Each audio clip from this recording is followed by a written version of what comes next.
Yeah, yeah. Yeah, yeah. Yeah, Yeah, yeah, yeah, yeah, yeah, yeah, yeah, yeah. Hey. How are you? Good, how are you? Good. Excited and happy to do this. Thanks for having me. Thank you for doing it, man. I'm a big fan, so thank you so much for your time. I've watched a lot of your interviews, so I'm happy you're doing it in your collector's room. Yeah, it's funny. I always debate doing it here or not. It's like, is it too much stuff? But you know what? I like some of the stuff. I like everybody to see it, and it's just I'm a collector too. You see all my I do. figures I in love the it. background. Those are all One Piece figures though. That's what I'm a big One Piece nerd. Oh, that's cool. I mean, that's the best stuff, though. What's your favorite piece? Like, do you have like a favorite collectible or something? Yeah, I got a few. I got a few things signed that I like. That I have. I have like a knife that's signed by Nick Castle from Halloween. I have a Freddy Krueger glove signed by Robert Englund. That's pretty cool. And this one's actually a prop. If I have it, give me 1 second. Yeah, no problem.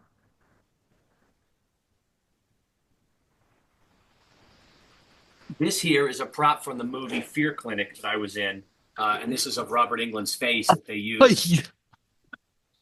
That's amazing. Yeah, this was cool. So I ended up getting this. That's a. I got to display it. I still got so much stuff to do, but Did you ask for it or did you steal it? No, I actually asked for it, believe it or not. And I ended up getting that. And then we have I have a few things from Terrifier, obviously, and then obviously from Stream as well. That I kept. So there's a few things. What props do you have from Stream and Terrifier? So from Stream, I have them all pretty much. Everything we have in a warehouse because we're hoping to do a sequel. So if we do, we don't know what we might need. But from Terrifier, I have a few of Art's faces that when we pulled them off, Damien gave me a few of them, and I have some of the bullets from the Clown Cafe when he was rattling off all the kids and stuff. I have a few of those things. I have the hall pass that Jonathan drops in the second one. So there's like a few little knickknacks that I have from the movies. I feel like collectibles are underrated. I feel like it brings you back to like a time even more than like a picture or something. It's just very I enjoy them. I don't like to overcrowd myself, but Yeah. I enjoy having them. Dude, I'm the same way. I got like so many little like this. So I'm a big fan of Leprechaun. Hmm. And this was the 1993. There was only like 150 of these made when the movie came out for promo. They made these like little rubber things that if you got a movie ticket or whatever that they were giving these out. So I have one of these, which Oh, that's this amazing. this is pretty rare. So I was excited when I found that. I also collect a lot of rap stuff because that's kind of what I do. Are you a rap? I know Staten Island. Are you a rap fan at all? Are you a Wu-Tang fan at all? I am, but not so heavy. I guess I'm a fan in that I like all kinds of music, and I can Mhm. listen to everything. My brother James and my brother Jeremy are huge rap fans, and my brother James in particular likes to think he can rap himself. So Yeah. and we've crossed paths with Wu-Tang on a few like commercial music video projects and stuff. So they're really super nice and super cool. Yeah, I was seeing in an interview that you've done a lot of music videos, you and Damien together, or you what music videos Not have you so it's done? funny, not together, but we work with the same guy, George Stuber, who's a producer on the Terrifier movies. And Damien, has been working with him for years. We've been working with him as well now that we've gotten a part of everything. And he's the guy, he's the connection to the music videos. He's a workaholic, very talented DP, cinematographer. And so he shoots a lot of that stuff, and he'll bring us on board at different times to do them. Which music videos have you done, or what's a favorite that There was you've like a done? Method Man one that we did. Oh, that's That cool. was cool. Yeah. So and then there's like a lot of like up and coming indie artists. A lot of like clubby kind of scenes where you can just go crazy with the lights and beams and rays and things like that, and some mist and atmosphere. So they're all unique. They're all fun. Oh, that's cool. That's awesome. I've done country music videos too, which is actually we did this one up in this barn for this band called Duchesne, and it was freezing, but it was this barn filled with windows that we were able to get fog in, and we were just getting these beams of lights that they're playing, and we had a steady cam going through, and then they were in like the stable and the hay. So that was, it's all different. I enjoy it all. That's cool that it's cool hearing that even now and watching your interviews, you have like a passion for it still. Some people are like, You kind of name it, like right? downtrodden by it, but it's cool how like happy it still makes you to hear you Yeah, talk I about it. mean, what else? You know what I mean? I could be sitting having a desk job and something that's miserable. You know what I mean? Where Yeah. just doing it to make the money. Whereas with this, it's something I've always loved, and it's something that I get still, like you said, still get excited about to this day because I realize I'm lucky to be doing it. And also, it's nice that it's different. It's not always the same. Like you don't really know what each project is going to bring. And we're at the point now, which is cool, is that we bring on board usually, especially the bigger projects, the same people. So I get to work with some of my best friends now in the industry that, it's nice and it's a pleasure to go to work and you're basically just hanging out, and you're making Mhm. something really cool. When you start building those friendships and those relationships to build a team, how do you know that it's going to become what it is? Is it like a faith? Because I feel like a lot of people want to build those teams but don't know how exactly or don't have that faith in what their idea is going to work out. Yeah, so I mean, first of all, with building the team in general, it just has to happen naturally. I don't think you could force it. And, I have a pretty good instinct on people, I like to believe. And so far it's worked out where you just, if you connect, and I'm talking connecting beyond just the filmmaking stuff, personally, or, if it's sports that brings you together, music that brings you together, other things beyond, what you're doing and what you're working on. Even movies that you like, and then eventually, if the relationship, like anything else, is positive and going well, you try to see these people outside of film, and you connect even more, and then you just build like a really a family oriented kind of atmosphere. The people that we work with, Damien. Phil, George, Marcus Slabine, my brother, Steve Delasala, and there's a few others, Jamie Root, that we all have become so close and now have worked on several different projects and projects to where we're it's not always the same person in charge either, and that's also a way that you can kind of see, okay, maybe we work together well with you being in charge, but can now you work well with us when you're not the one in charge? And luckily, we formed a team of people that buy in very much as well. And they want to support each other. And again, it doesn't always happen. I know how fortunate we are that it has, but I think it's just a matter of being true to yourself first and being who you are and not being fake or phony. And I think once you project that, you can kind of attract people that think and act similarly. What was the first thing that kind of made you have a belief in what you were doing? I don't know if I still have a belief in what I'm doing. I just do it. You know, eh, on a serious note, very young, I just knew this is what I was meant to do. I knew that I wanted to do it, and I knew I was good at it. And obviously, I knew there was so much that I didn't know, and there's still so much that I don't know that every day you have to learn. And if you're not learning, I think that is, it's a disservice to yourself and the people that are around you because there's so much that's constantly changing in this industry. And so I guess it was at a young age where I knew I was meant to do this and I wanted to. And then I guess it was when I got to high school, maybe, that things started coming together and I was like, oh, wow, I really can do this. And then, kind of just kept honing in on my craft and then adding some pieces to the puzzle with different people and partners and things like that came on board. But again, you're not always 100% sure, and that's what this business is. You always have doubts and you always have questions, and it's just a matter of having a good team in place to bounce those things off of, and then just kind of just always remember to stay the course as best you can and stay focused.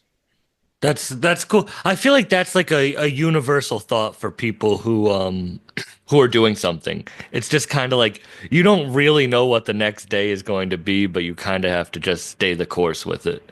Yeah, Like and that's what makes it interesting. you were saying with you don't even so you don't know if there's going to be a sequel to Stream yet? So we are hoping there's going to be a sequel to Stream, and it's something that we have planned. We have planned out for three movies when we first started this, and hopes that we will get one. But it's not up to me and our team 100% to say yes, we're doing a sequel because it's in the hands of the fans.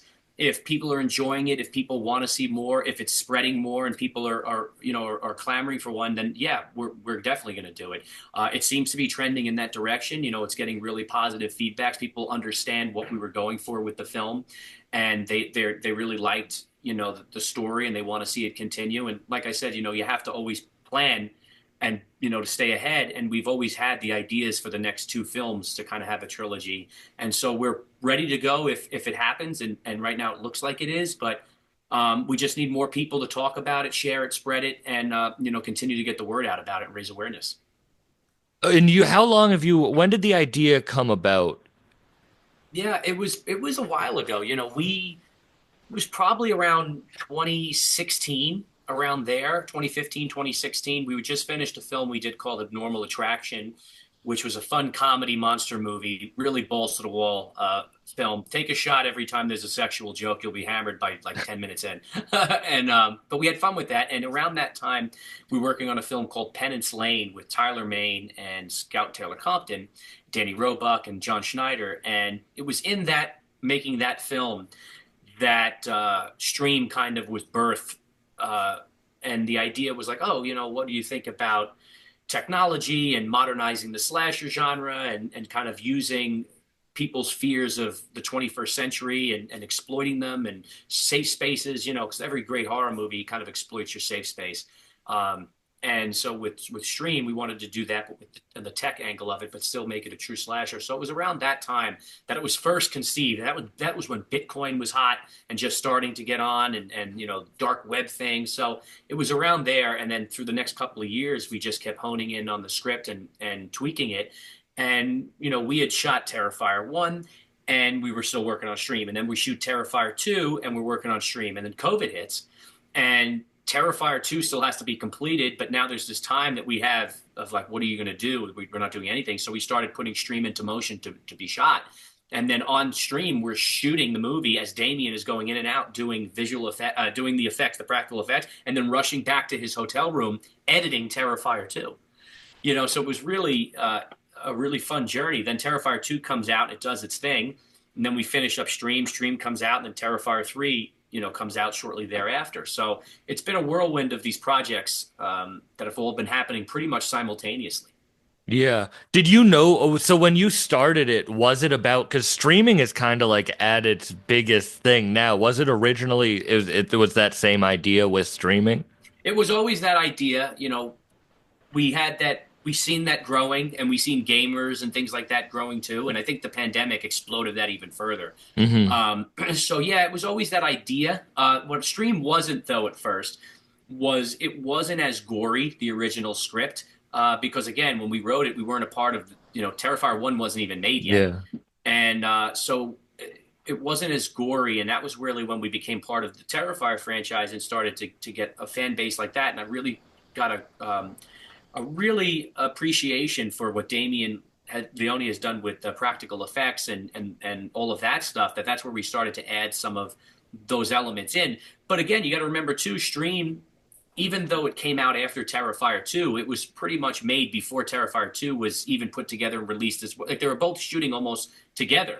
So there was so much even now that we've learned, obviously, from Terrifier 2 and of course Terrifier 3, that we can't wait and hope we get a sequel with Stream, that we can implement a lot of those things to take it to the next level. Was the gore filmed afterwards? Like, were some of the scenes filmed afterwards? Some of them were. A lot of the gore was done in between it all because again, Damien did come on board with Stream Hmm.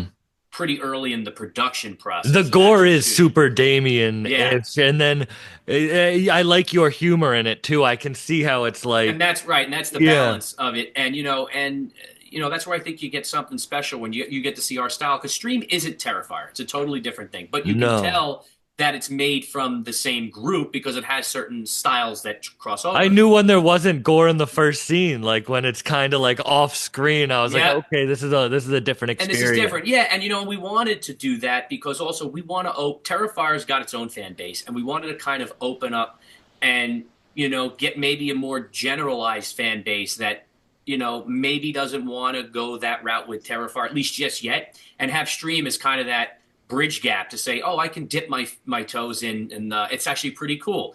Yeah. And if they don't like the gore, they can still enjoy Stream, I think, on another level of at least with the story, and there's some off screen kills, and also the cast. If you're a big fan of the '80s slasher, so there's a lot of things that are there that I think if you're not a gore hound, you can love. Just like I think with Terrifier, a lot of people don't understand that even though it's gory and that's its main thing, there's a lot there you can love too. I think the story is really cool with Sienna, and Art the Clown is a fantastic, slasher at this point. So, it's just hopefully people will be brave enough to check out Stream because it's a little less extreme, and then that can kind of get them to Terrifier and vice versa. If they love Terrifier, I think they'll enjoy Stream. What's your relationship with gore? Like, are you not as much of a gore fan? And then what is, yeah. I am now. I'll tell you, growing up, I wasn't. I just wasn't exposed to it as much. Even though I love horror, I was more of like, night. I was more Halloween than I was Friday the 13th, and Friday the 13th was very gory, and that was what Damien loved. I was more of the Michael Myers, where it's very atmosphere and very, that moody.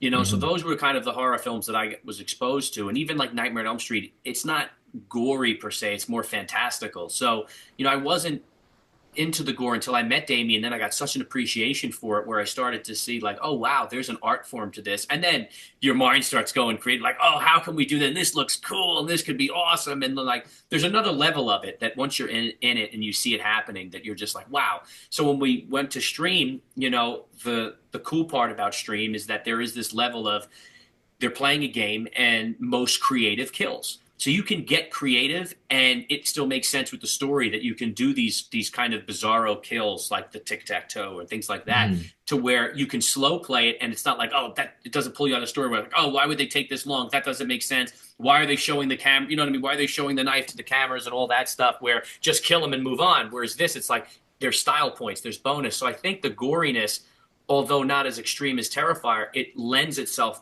really beautifully to Stream. And that wouldn't have happened without our partnership with Damien and bringing him on board. And then the mind starts going, and then you get really excited about what you can come up with next.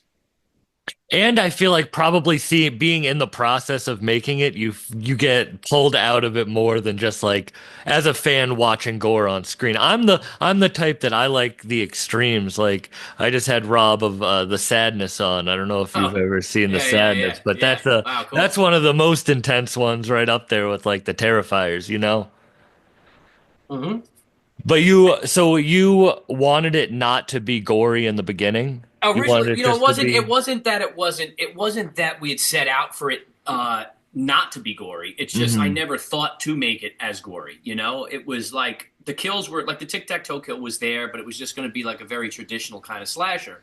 And it was again as we got involved and developed and we saw what our fan base was with the Terrifier movies, then it became like, oh, this is our style. This is the way to go with it. And we started adding more and more gore. So it wasn't that we didn't want it to be. It's just that we never thought it to be to the level that it ended up happening.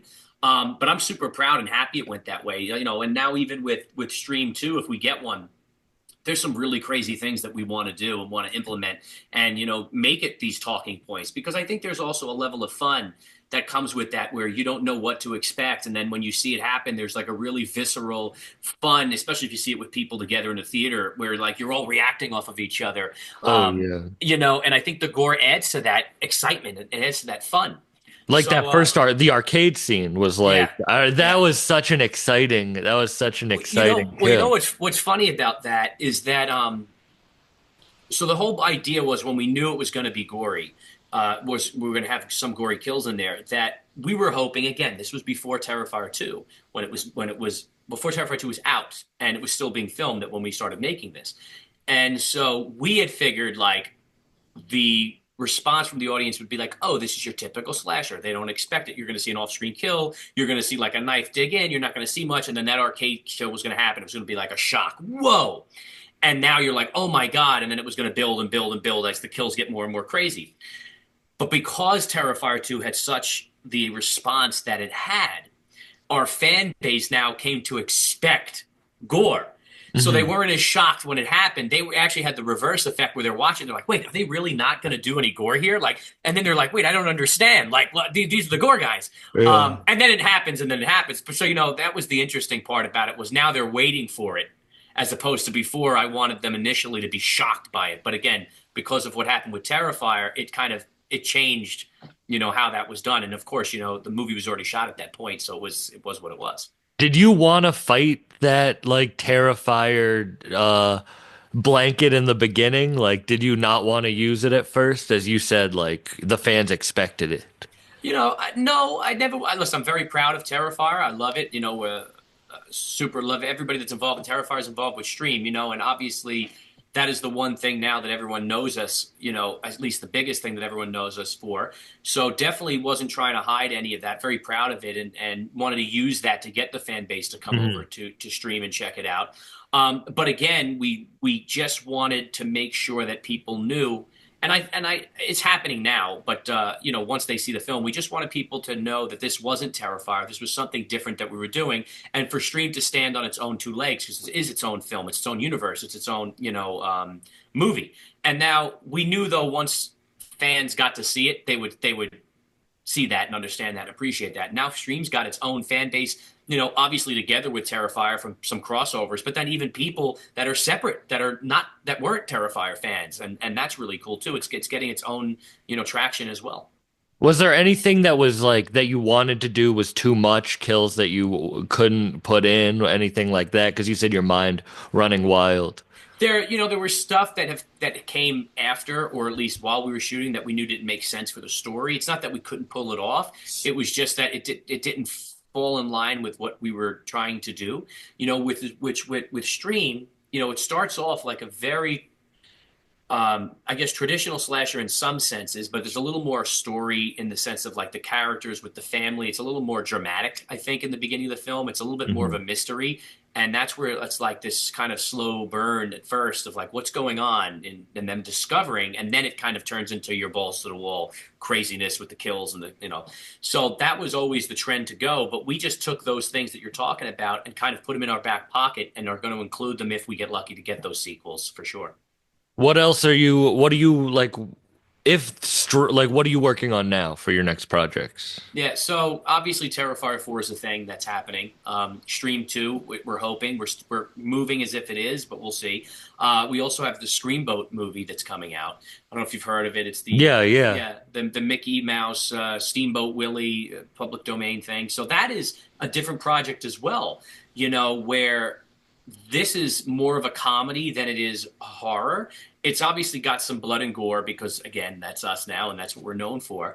And we do it in a comedic way, though. And this movie's meant to be satire. It kind of pokes fun at Disney. It pokes fun at itself. It pokes fun at slashers. It's more of a comedy horror than it is a horror comedy. And David plays Steamboat Willie, and he's a little mouse, and that we had a lot of fun with it. It's different for sure, and again, it's just I like doing fun projects that like you'll sit there and say, oh, that was a good time, I was entertained.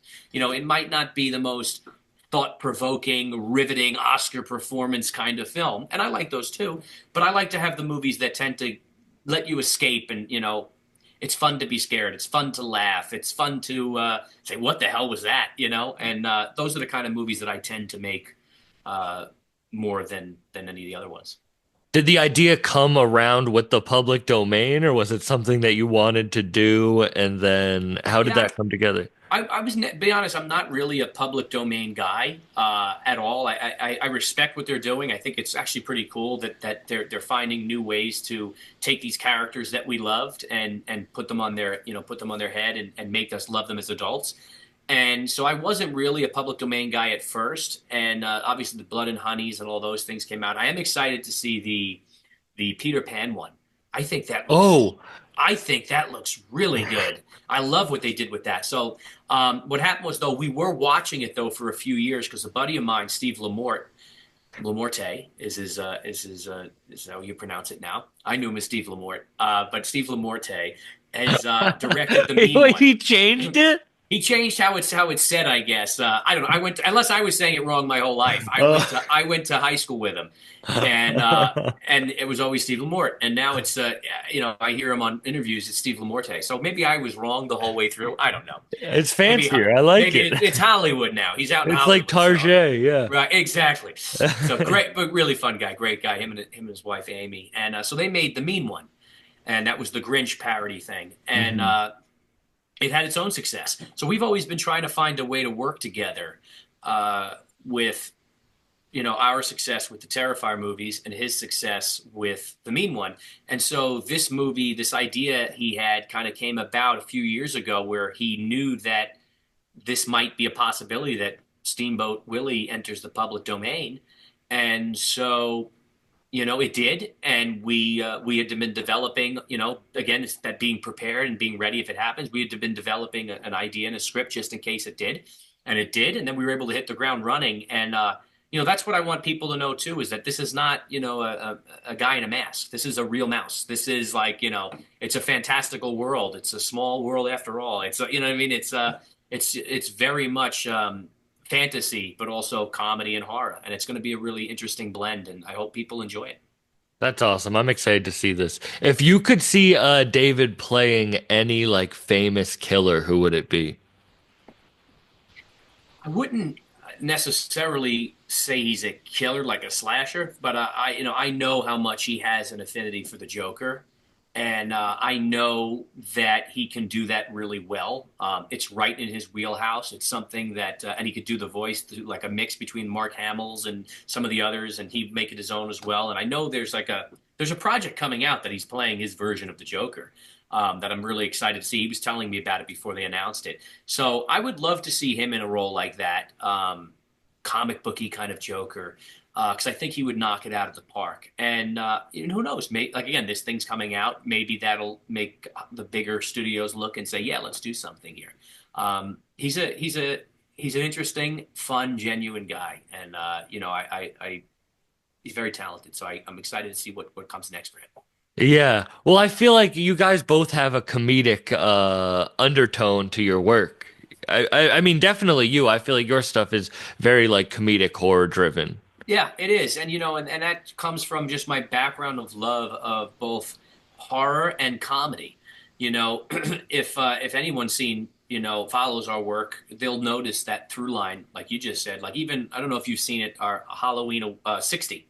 We Yeah. did it. So we did a Halloween spoof of the trailer of the 2018, but you look at it, it's cinematically there. It looks, it's got all the production value in it. Michael Myers is, he looks great, but there's a comedic element to it, and with Stream, although it's a horror movie, it's a little camp.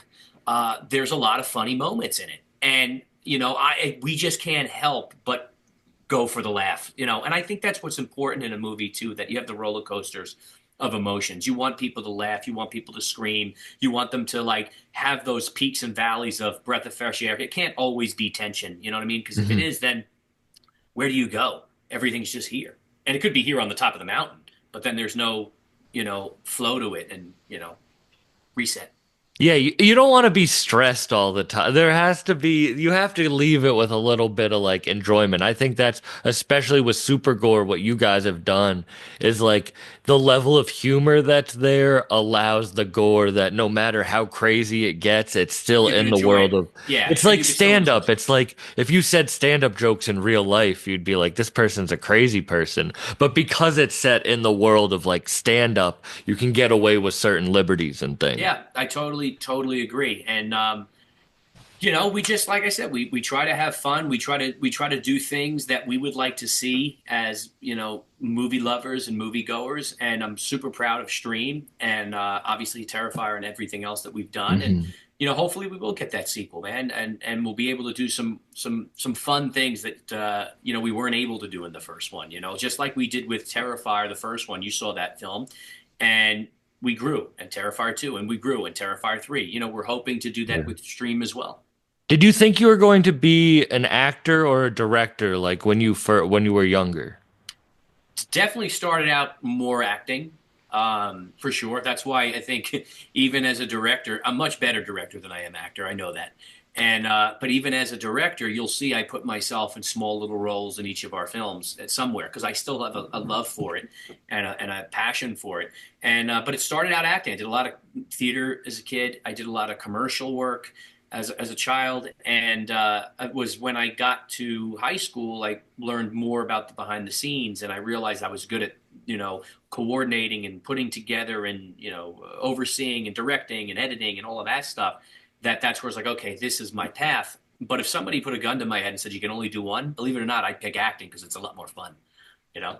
You were doing it when you were a kid, like commercial acting? Yeah, I did a little commercial stuff for like different restaurants or products and things like that. I auditioned and almost got so I got close on two big things when I was really young. But I'm happy it didn't work out because my path would have been different and child acting is tough. One was I auditioned for Nickelodeon's, or what was it? All That, and I got pretty. I was in New York. I got pretty close. Went back for another audition. That they brought in like the top execs to look at it, and it was me and my brother. So that was like something that was really cool and would have been nice, you know. But who knows after hearing all the Nickelodeon stories now too, you For know. real, for I real. don't know. So you know, who knows? You But that would have saved your been, ass, yeah, literally. literally, yeah. So that would have been fun. I was bummed when it didn't go the route, and I think they ended up going with some girl that ended up getting on the show for what the audition would go for, and then another was a commercial. It was something to do with Disney when Space Mountain was opening up, or when they were redoing it, or something, or one of those Space Mountain. So I did a commercial. I got called back a few times with that, and then a pilot. Like I don't know if it was a Disney pilot or Nickelodeon pilot, or like it was some science kid thing, and I got close to that second one. So I always got very close as a kid, but never got that gig to pop it. And then then said, "Fuck it, I'm going to start making my own movies." Was it something you wanted to do? Was it something that your parents like put you into? No, it was me. It was all me. My father was a child actor. Um, so maybe it's in the genes. I didn't know this. My father was in a lot of Tang. He was the Tang commercial kid, and he Yeah. had a SAG card at like 7 years old, and so he did a lot of Tang commercials and cereal commercials. And my uncle did a Snickers commercial. So like my uncles and my dad were in commercials for a long time, and then they got out of it. My uncle stayed in it for a little bit longer, maybe into his 20s. He did a television miniseries with Tom Hanks called From Earth to the Moon. He played a character called C.C. Williams. So I think it was just in my blood. And my other side, my great grandfather was a music composer, very very well known music composer from Italy. So I think it was just always there, and it was my decision that I wanted to get into this. And here I am. And I asked them to get me an agent and to let me go on auditions, and they were cautious with it. But then it was when, like I said, when I got older, is when I just started to pursue it on my own and go the more behind the scenes kind of route. That's crazy that it runs in your family so much. Yeah, it is. It's bizarre. And like I found this out years later too, that like my grandmother and her brother would put on plays. Like they would, and I was like, wait, what? And they were like, you guys would direct plays. Like I found this out later. So like it's in there and on both sides. Very creative. My grandfather was an architect, even though it's not, performing, it's a creative, kind of feel. Mhm. It's drawing and it's an artist. So yeah, it's in the genes. So we'll see if my kids end up trying to do it. I'll try to. I'll tell them don't go make money. Go make millions of dollars doing something else. It's a tough career, man. Yeah. Oh my, that is wild though that you did it as a kid too, and that it is funny though because my dad played music, and whether not that I do music, but you kind of think you're creating your own path, and then you're like, wait, this is like a weird predetermined life that I've Yeah, been living. it's bizarre, and I believe that too to an extent. Like my son, he's 2 years old, 2.5, and he's got this personality that like I watch it. Like there's certain things I'm like, you can't teach that. Is in you. You can try as much as you can to make someone a certain way and to breed them right, but I'm telling you, it's there from birth. There's certain things that you can instill in them, and it's values and principle and things like that. And you mold them to be a good person, but the personality, whether you're a ball buster or you're shy or you're not, that is innate, and that's genetic. Yeah. Would you ever go back to acting, like get For sure. really into Yeah, it? I don't know. Yes and no. I don't know if I would do it where I'm like going on auditions and things like that, because I'm just so caught up in a lot of things that we're doing. But yeah, if someone called me that's not my project and and says, "Hey, I got this really cool role, love you to be in it," 100%. Like I said, I always put myself in some of the things we're doing, at least somewhere. Stream. I was the maintenance guy. I was Will the Exterminator in Terrifier. I was in the movie Normal Attraction. They're not huge roles, but they're supporting little fun roles. Without a doubt, I would totally do that if someone called and says, I have something here and would love you to do it. Are you working on, do you have like, you don't have to announce them, but do you have other scripts that you're writing, or do you feel Yeah, like your focus is so just on like yeah. I mean, Scream and Terrifier? those are the main focus, but then there's a ton of other scripts we're developing: horrors, comedies, dramas. Hmm. A ton of things that they'll be actualized soon, and can't talk about them yet. And then there's short things, I've done. I don't know if you know the Seashelves guys, the Seashelf Productions. They do these little comedy sketches, and I did a few acting with them. I played this crazy drug guy named Styx. So like, there's all different kinds of projects that I'm working on. I did the movie Fear Clinic that I showed you, the Robert Englund thing. Yeah. The reason I was a producer on that, but I also played the younger version of Robert Englund in the film.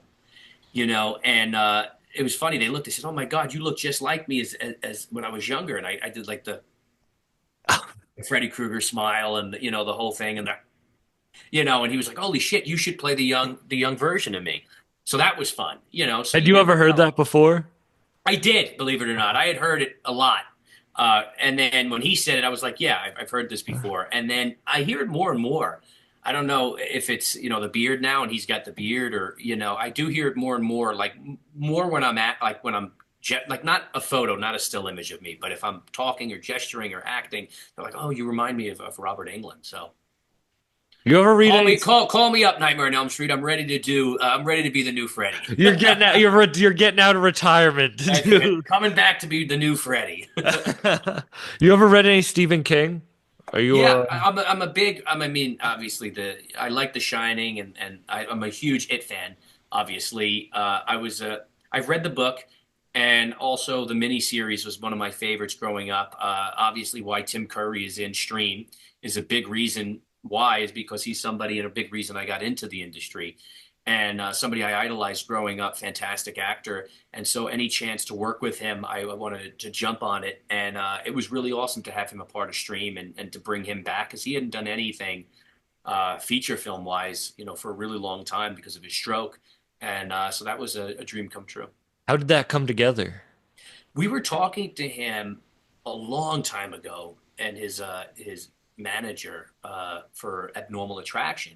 I wanted him to play the boogeyman at first, and it was right around the time he just had his stroke. So they were entertaining the idea, and then all of a sudden they weren't. And I thought it was something I did, and we found out, he had a stroke, and they were like, "Look, it's not you. It's just he physically can't do it. He's going through the rehabs and things like that." But I kept in touch and always checked in, and then we did the Pennywise Story of It documentary, and we got him involved with that, and he was doing much better. And then he did the Rocky Horror thing, the new TV series that came out, that one day thing or whatever, the 2 night thing, and then he was starting to get into some voiceover animation stuff. So I knew he was working. And I was always constantly checking in. So when Stream came about, I said, "Hey, look, we wanted to work with Tim before. We have this little role. We'd love to work with him if it's possible."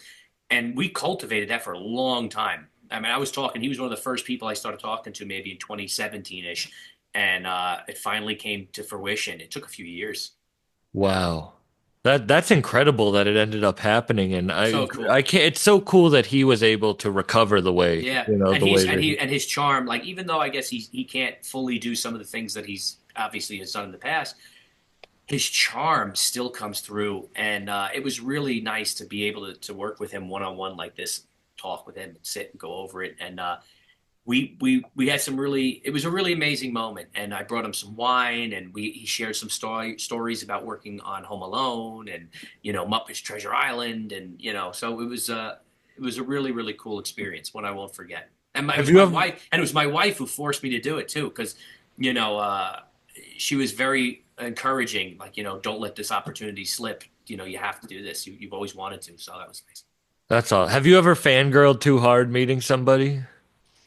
Internally, maybe, never externally. And it goes all the way fast. Like the first time I worked with Robert Englund, it was like, "Oh my God, this is," and I was young. I was in my early 20s. So that was like super cool. And Tim Curry obviously was another like moment, like, "Oh my God." But it kind of goes away quickly, because you realize they're just people, and you start working with them, and they treat you like a peer, and then it goes out. Like, working with Jeffrey Combs was amazing. Working with Mark Holton, who plays Ozzy from Leprechaun. Leprechaun is a big reason I got into horror. And and here he is right in front of me, and we're having a shot of something, whiskey, I don't know, and Jameson, and now we're working together. And so, like, you have that for a second, and it's nice to have that. You should let yourself have that to an extent, to fill that that emotions as a kid. But then you get to work and you move forward and you realize, hey, we're just here to do a job and we're all equals here, and let's get it done. Yeah. The reason that I brought up Stephen King is you're a big fantasy guy. Have you ever read the Dark Tower series? That I have not. I've heard plenty of good things. I have not though. I Um, wasn't sure because I'm almost I think I'm on book like eight, seven, six oh or wow. whatever. And are you But I was enjoying what it? not not Not as much as you particularly. thought, really. But you're I still love going. it. I love it and I'm going through it, but it's like Okay. some books aren't made to be fun. Like it's more like a Yeah. journey, you know what I Okay. Yeah. mean? It's Yeah. like I I hear just you. didn't know because I feel like you could do a cool adaptation of it with your love for fantasy if you had read it. Yeah. Well, maybe one day now I will. I have to check it out. Although you I said didn't you're give not it that enjoying it good. too much, I so you didn't give it know. that. I am enjoying it. I am enjoying it. That might be, but like I get what you're saying. Yeah. it's not like a fun read where I'm like, "Ooh, let me." It's like Yeah. Yeah. this It's is it's work to get through it, but you want to get through it, and it's because exactly. you are Yeah. interested, but it's still work to do it. I get it. I If get you it. could adapt any franchise, whether it be book or re series, what would it be? It's interesting. It's always the with the movies, it's tough because if you're redoing something, you're never going to do it right, right? You know what I mean? Like I'm a huge Back to the Future fan. Would I ever want to make a part four to that or redo it? No, you're going to get killed. I'd love to do. I'll tell you this. I would love to do if we're in the horror world. I would love to do a either a Halloween movie, direct a Halloween movie, or something involving with the Nightmare on Elm Street. Those two would be a lot of fun. I get those lures pretty well up and down. I know the franchises in and out, the atmosphere. Um, I have a cool way for where you can keep it canon with Nightmare on Elm Street and still have Robert Englund, but not go through all of the stuff and then pass the torch in sort of way. But it's still Freddy Krueger. I have a great idea for that. That would continue the franchise, but still keep it all in line. And I have some cool things for Halloween as well if that ever happens. So those are two horror franchises for sure. Um, I would like to do, but How does something like that happen? Do they reach out to you? Do you write a script and then just hope that there's whoever no owns the yeah, rights of it, like, there's no like that's what it is with this business, right? There's no like right or wrong way. There's just so many different ways that it can happen. It's not science or like math where it's like this is the only way to get to the answer. mhm. Um, it's some people I've heard had wrote scripts and pitched them to the studios or concepts or ideas or treatments. Other times the studios are calling up you because you've done something else that's successful and they're saying, hey, you might be a fit for this. And then you go and you pitch your idea. Yeah. So there's no right or wrong way to do it. It's just a matter of the person who owns the IP will will give it to you or give you a shot, or and they have to know about you first, whether it's you going to them or them coming to you. Yeah. And a Because like leprechaun, I would do a leprechaun too. I would have to. do you have an I idea if they do. gave I you the do. Leprechaun I script? do. I Yeah. do. I just met with the guy, really nice guy who's doing the new Leprechaun movie. And I told him, I was like, it was right around I guess they announced it right around the time of the strikes last year or the year before. So he's working on it. And I was like, hey, I have some ideas. Would love to be involved. And we went and got a drink in the city in New York, in Manhattan. And he's been really supportive of Not the stuff that I've been Steven. doing. Yeah. Is No. Steven was the one before. yeah. It's the I'm a it's big the fan of Stevens. I love I know Steven too, though. Freddie Yeah. Freako is one of my favorite movies of this year. Yeah. So I know Steven. Steven did the other one with Lyndon Porco. Yeah. And he was like working in the effects. He was working in the effects lab, I think, with somebody. He had directed another movie that was like really well known. What the hell was it? He did The Void The and he Void. That's the one did I'm thinking of. yeah, The and then Void. Psycho So Gorman. yeah, so I know Steven as well, but it's not Steven. I don't know why he's blanking my name, but really, really good guy, and talked with him a little bit, and reached out and said, hey, congratulations, and he saw who I was with the Terrifier, one of the producers, and he said I'm in New York, and he's not from here. He goes, for this week, he goes, if you're around, I know you're from New York, let's meet up for a drink, and we did, and we had a nice chat. Oh, that's awesome.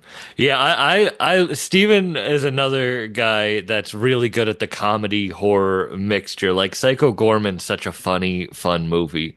Yes, yeah. He's a Yeah. talent. He's a talented filmmaker, and a really really nice guy. I met him probably a little after he had made the Leprechaun movie that was it Leprechaun Returns. Hmm. Um, and we hit it off as well. It was at like one of the conventions that that I met him at, and the director's name of the other Leprechaun is Felipe. Is his name Vigaris or Vigaris? Felipe's the other guy. I had went to my first horror convention in Worcester because I live in Oh Massachusetts. my God, that's Uh, the first one I went to yeah, years I'd ago. It was never been Rock to and one. Shock. It was the one I Yeah, went. So the Rock and Shock, and then they stopped that, and now it's Scream. It's Scream. What the hell? I was just there. I was a guest at one of them. yeah. I saw you in passing because I had a show. I live outside of Worcester, but I was in town right for that day, so it was the first time I went to a convention. I had never realized the world was like that. Yeah, Like I'd it's never been to unbelievable. one. It was crazy to see it like Yeah, that. and that convention was great. And Spencer Charnas, who from Ice Nine Kills, a friend of mine, he was part of the team running that, and we had such a blast. And it was really cool to see because like it felt like Rock and Shock was there originally, and then it went away, and everybody in that area was like fiending for like this con to come back, and he brought it back, and it was like the old Rock and Shock, even better. It was so cool. Yeah, no, that was incredible. That was incredible. Have you ever done stand up? Being a comedy person, have you? So I have hosted stand up shows. I've hosted them where I've done Mhm. a few bits, a few stand up bits to where I'll, have a little joke here or there and then announce the next person. And I've Yeah, also hosted and ran and performed in improv shows, kind of whose line is it anyway style. So I'm more of that than I am standing up telling jokes. And if I do the jokes, it has to be, I mean, it probably doesn't have to be, I'd have to hone my skill, but I'm most comfortable where it's in a hosting atmosphere to where I can throw out a few jokes here and there and then move forward, not a whole, 20-minute, half hour, 45-minute, act. yeah.